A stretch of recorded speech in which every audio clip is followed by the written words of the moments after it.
പശ്ചിമേഷ്യയിൽ നിന്ന് ഭീതിപ്പെടുത്തുന്ന വാർത്തകളാണ് പുറത്തുവരുന്നത്.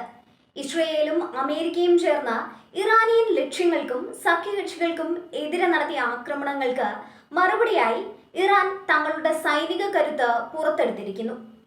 ചരിത്രത്തിലെ തന്നെ ഏറ്റവും വലിയ പ്രത്യാക്രമണങ്ങളിൽ ഒന്നാണ് ഇപ്പോൾ റിപ്പോർട്ട് ചെയ്യപ്പെട്ടിരിക്കുന്നത്. ഇസ്ലാമിക് റവല്യൂഷണറി ഗാർഡ് കോർപ്സ് പുറത്തുവിട്ട വിവരങ്ങൾ പ്രകാരം സൗദി അറേബ്യയിലെ US സൈനിക കേന്ദ്രങ്ങളെ ലക്ഷ്യമാക്കിയാണ് പ്രധാനമായും ആക്രമണം നടക്കുന്നത്. ഏകദേശം 200 US പൈലറ്റുമാരും ഫൈറ്റർ ജെറ്റ് ക്രൂവും താമസിച്ചിരുന്ന വസതികൾക്ക് നേരെയാണ് ഇറാൻ മിസൈൽ ആക്രമണം നടത്തിയിരിക്കുന്നത്. പൈലറ്റുമാരെ വധിച്ചെന്ന് ഇറാൻ അവകാശപ്പെടുന്നുണ്ടെങ്കിലും ഇക്കാര്യത്തിൽ ഔദ്യോഗിക സ്ഥിരീകരണം ഇതുവരെ വന്നിട്ടില്ല.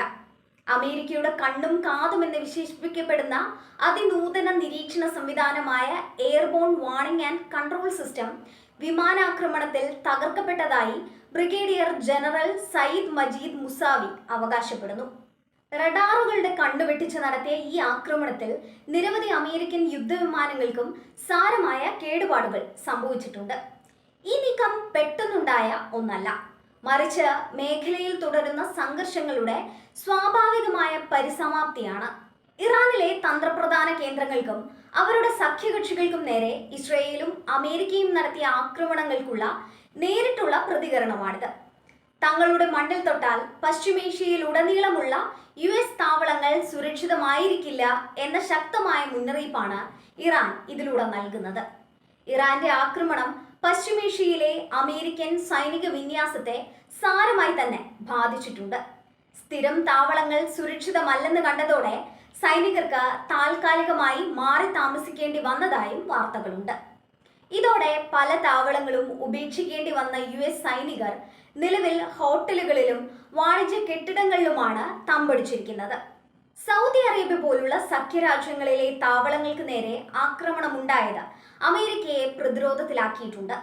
തങ്ങളുടെ താവളങ്ങളെ സംരക്ഷിക്കാൻ അമേരിക്കയുടെ അത്യാധുനിക പ്രതിരോധ സംവിധാനങ്ങൾക്ക് കഴിയുന്നില്ല എന്ന വിമർശനവും ഉയർന്നു കഴിഞ്ഞിട്ടുണ്ട്. ഈ സംഘർഷം കേവലം 2 രാജ്യങ്ങൾ തമ്മിലുള്ളതല്ല. ഇത് ആഗോള രാഷ്ട്രീയത്തെ തന്നെ മാറ്റിമറിക്കാൻ ശേഷിയുള്ള സംഘർഷമാണ്.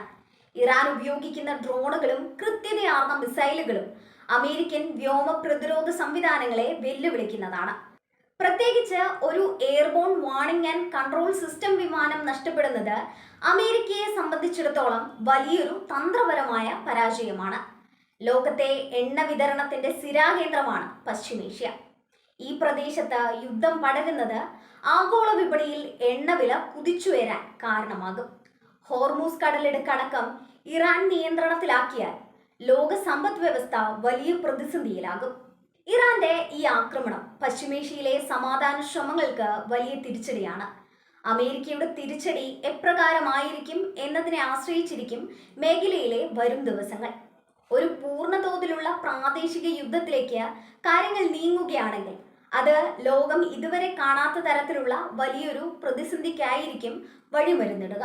രാജ്യാന്തര സമൂഹം ഇടപെട്ട് ചർച്ചകളിലൂടെ പരിഹാരം കണ്ടില്ലെങ്കിൽ പശ്ചിമേഷ്യയിലെ യുദ്ധഭൂമി കൂടുതൽ വിനാശകരമായി മാറുമെന്നതിൽ സംശയമില്ല.